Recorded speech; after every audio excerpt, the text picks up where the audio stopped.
Hello and welcome to the Supports and Accommodations Updates video. My name is Jen Paul. I'm the English Learner and Accessibility Assessment Specialist at the Michigan Department of Education. I want to make sure that folks know which resources are available and which resources they should be reviewing. The primary document that you should definitely get your hands on is what's called the Supports and Accommodations Guidance Document. This outlines for you what supports and accommodations are available for students across our M-STEP assessments. Our My Access assessments does provide some guidance related to the rest of our assessments as well. But if you are going to be administering the M-STEP and the My Access assessments, this is your go-to document for policies related to supports and accommodations. There are some fantastic teacher guides available.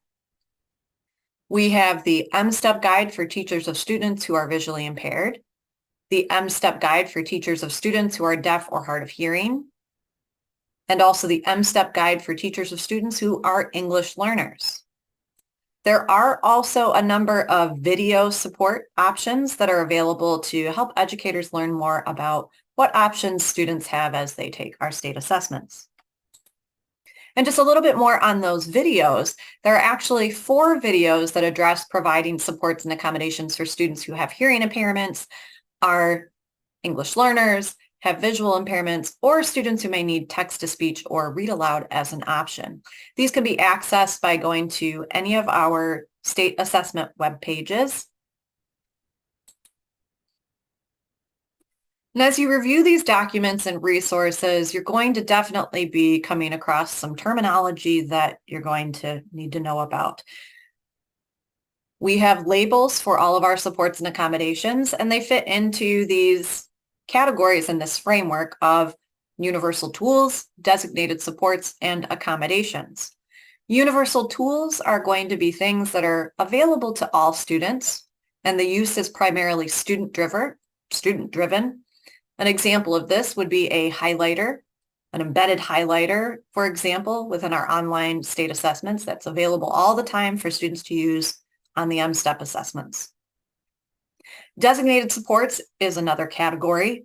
This is available to students who have a specific need, and the use is primarily educator-driven. An example of this might be a student who's an English learner who may need a stacked Spanish translation of the social studies assessment.